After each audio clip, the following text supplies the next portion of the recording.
በስመ አብ ወወልድ ወመንፈስ ቅዱስ አሐዱ አምላክ። ሐምሌ 30 በዚች ቀን ቅዱሳን የገሊላ ሰዎች መርቆሬዎስና ኤፍሬም በሰማዕትነት አረፉ። እሊህም ከአክሚም ከተማ የመጡ የሚዋደዱ በመንፈስ ቅዱስ ወንድማሞች በሥጋም ዘመዳሞች ነበሩ። መንፈሳዊ ስምምነትን ተስማምተው በላይኛው ግብጽ ካሉ ገዳማት በአንዱ ገዳም መነኮሱ። በጾም በጸሎትና በስግደት እየተጋደሉ በገዳሙ ውስጥ 20 ዓመት ያህል ኖሩ። ከዚህም በኋላ ጠላት ሰይጣን በአብያተ ክርስቲያናት ላይ ከአርዮሳውያን ጋር ችግር ባመጣ ጊዜ አርዮሳውያኑ በአርዮሳዊ ንጉሥ ትእዛዝ መስዋዕትን ሊሰዉ ወደ ኦርቶዶክሳዊት ቤተ ክርስቲያን ውስጥ ገቡ። እኒህ ቅዱሳንም አምላካዊ ቅንዓትን ቀንተው ወደ ቤተ ክርስቲያን ገቡና አርዮሳውያን ያኖሩትን መስዋዕት በተኑት። እንዲህም አሏቸው፣ በስሉስ ቅዱስ ስም ያልተጠመቀ መስዋዕትን ያሳርግ ዘንድ አይገባውም። ያን ጊዜም አርዮሳውያን ይዘው ደበደቧቸው፣ ታላቅ ግርፋትንም ገረፏቸው። አጥንቶቻቸውም እስኪሰበሩ ድረስ በምድር ላይ ጥለው ረገጧቸው። ነፍሶቻቸውንም በእግዚአብሔር እጅ ውስጥ ሰጡ። የሰማዕትነትንም አክሊል ተቀበሉ። ምዕመናንም መጥተው ስጋቸውን ወሰዱ። በአማሩ ልብሶችም ገንዘው በመልካም ቦታ አኖሯቸው። ከእነሱም ለበሽተኞች ታላቅ ፈውስ ሆነ።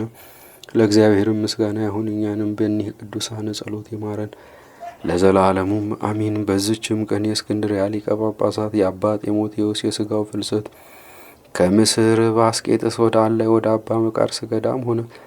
በረከቱ ከእኛ ጋር ትኑር ለዘላለሙም አሚን።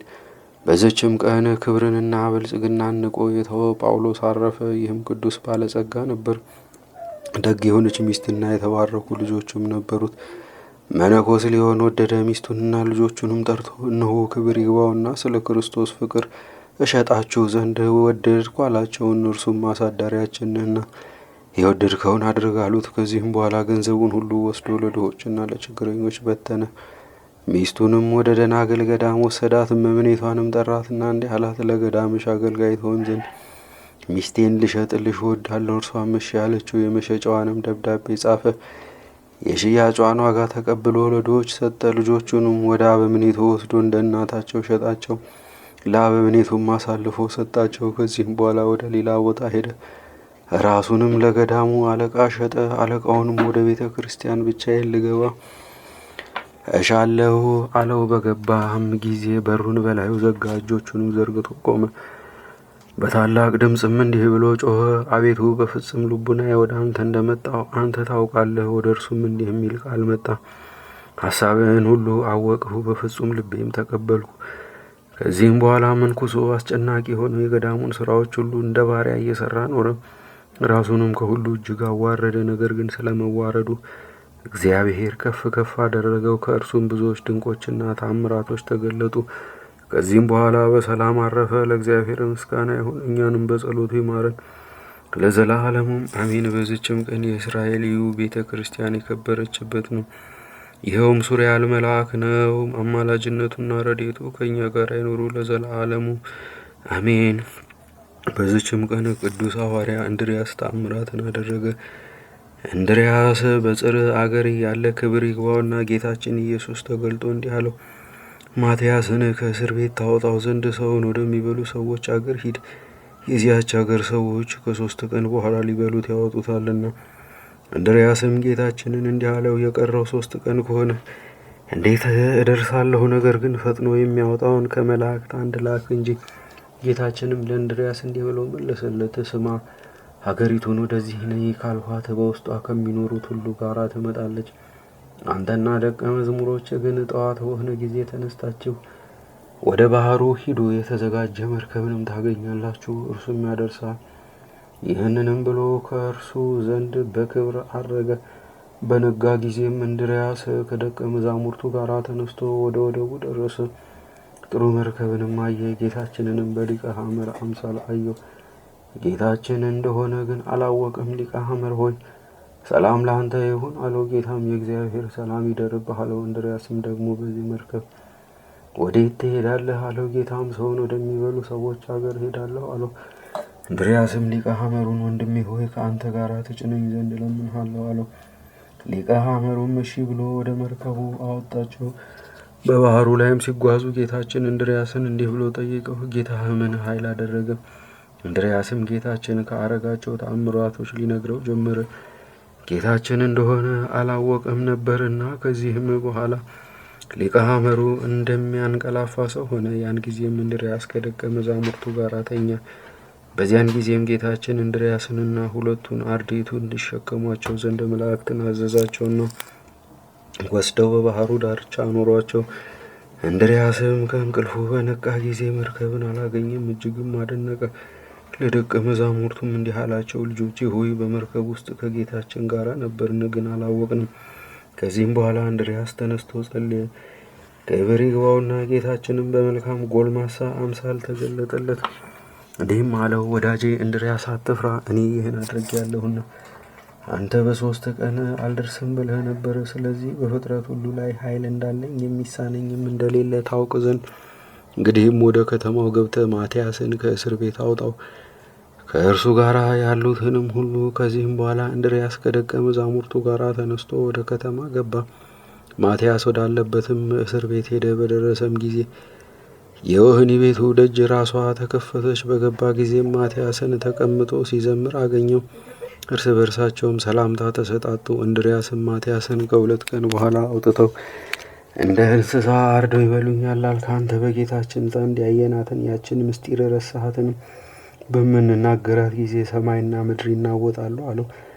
ማትያስም ወንድሜ ሆይ እነሆ ይህን አወቅሁ። ነገር ግን በዚች ከተማ ውስጥ ስራዬን እንድፈጽም የጌታችን ፈቃድ እንደሆነ እኔ እናገራለሁ። እሱ ራሱ እነሆ እኔ እንደ በጎች በተኩላዎች መካከል እልካችኋለሁ ብሏልና። ወደዚህም እስር ቤት በጨመሩን ጊዜ ክብር ይግባውና ጌታችንን ጠራሁት። እርሱም 27 ቀን ሲፈጸም ወንድምህ እንድርያስን ወደ አንተ ልኮአለሁ፣ እርሱም ከእስር ቤት ያወጣል፣ ከአንተ ጋር ያሉትንም ሁሉ ያወጣቸዋል ብሎ ገለጠልኝ።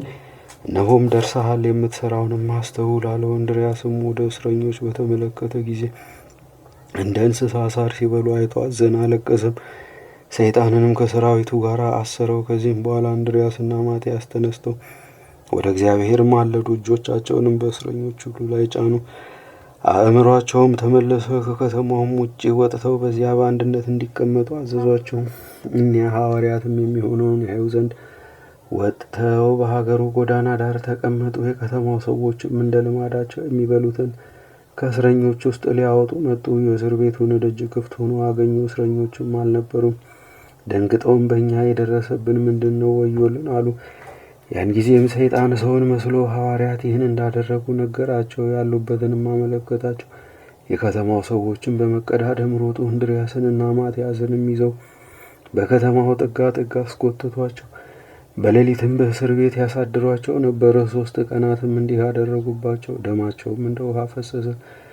ከዚህም በኋላ ስለ ከተማዋ ሰዎች ድህነት ወደ እግዚአብሔር ጸለዩ። ጸሎታቸውንም በፈጸሙ ጊዜ በላዩ ምስል ወዳለበት የእብነ በረድ ምሰሶ ቀርበው በመስቀል ምልክት አማተቡበት። እንዲህም አሉት፣ አንተ ምሰሶ ፍራ፣ ከበታችም እንደ ጥፋቷ ያለ ብዙ ውሃን በዚች ከተማ ላይ እና በውስጧ በሚኖሩ ሁሉ ላይ አውጣ። ያን ጊዜም ከምሰሶው ስር ብዙ ውሃ መነጨም፣ የከተማው ሰዎችንም ያሰጥማቸው ዘንድ ገነፈለ።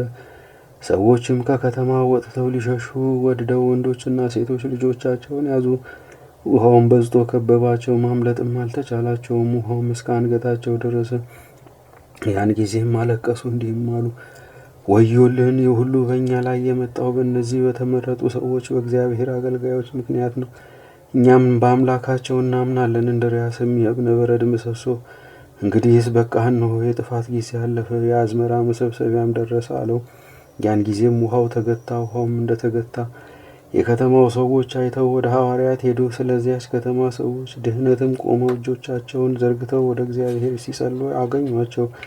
ሐዋርያትንም ይቅር በሉን ብለው ለመኗቸው። ሐዋርያትም በሕያው እግዚአብሔር እመኑ እንጂ አትፍሩ አሏቸው። ሐዋርያትም 2ኛ ጸለዩ። በውሃው ስጥመት የሞቱትንም ሙታን አስነሷቸው። በዚያም ውሃ በአብ በወልድ በመንፈስ ቅዱስ ስም አጠመቋቸው። ሥጋውና ደሙን አቀበሏቸው። ቤተ ክርስቲያንንም ሰሩላቸው። ሕግንና ሥርዓትንም ሁሉ አስተምሮ በቀናች ሃይማኖት አጸኗቸው። እንዲህም አሏቸው፣ ያዘዝናችሁን ጠብቁ፣ ከእናንተ በኋላ ለሚነሱ ልጆቻችሁም አስተምሯቸው። ከዚህም በኋላ የአራዊትን ጠባይ ከእነርሱ ያረግ ዘንድ እግዚአብሔርን ለመኑት። ክብር ይግባውና ጌታችንም ይህን የአራዊት ጠባይ አራቀላቸው። ሰዎች የሚመገቡትንም የሚመገቡ የዋሆች ሆኑ። አባቶቻችን ሐዋርያትን ብዙ ታምራትን አደረጉ፣ በሽተኞችን ሁሉ ፈወሱ። ከዚህም በኋላ እንድርያስ ከደቀ መዛሙርቱ ጋር ወደ ግሪክ ሀገር ተመለሰ። ለእግዚአብሔር ምስጋና ይሁን፣ እኛንም በአባቶቻችን ሐዋርያት ጸሎት ይማረን፣ በረከታቸውም ከርዕሰ ሊቃነ ጳጳሳት አባ ጳውሎስ ከሁሉም ሊቃነ ጳጳሳትና ኤጲስቆጶሳት ከክርስቲያን ወገኖችም ሁሉ ጋር ትኑር ለዘላለሙም አሜን። በዚችም ቀን የንጉሥ ናዖድ ሚስት ንግሥት ማርያም ክብራ አረፈች። እርሷም መንፈሳዊ የሆነ በጎ ተግባርን ሁሉ የጠበቀች ትሩፋትንና መጋደልንም በጾምና በጸሎት የፈጸመች ነበረች። በደብረ ሊባኖስም ተቀበረች።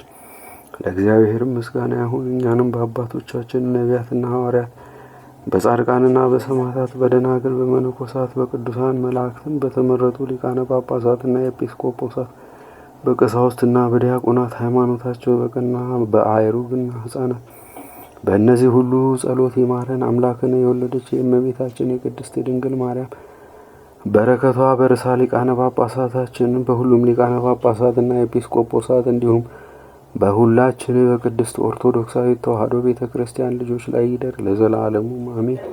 በሐምሌ ወር የሚነበብ ንባብ ደረሰ፣ ተፈጸመ። ለእግዚአብሔር ምስጋና ይሁን አሜን።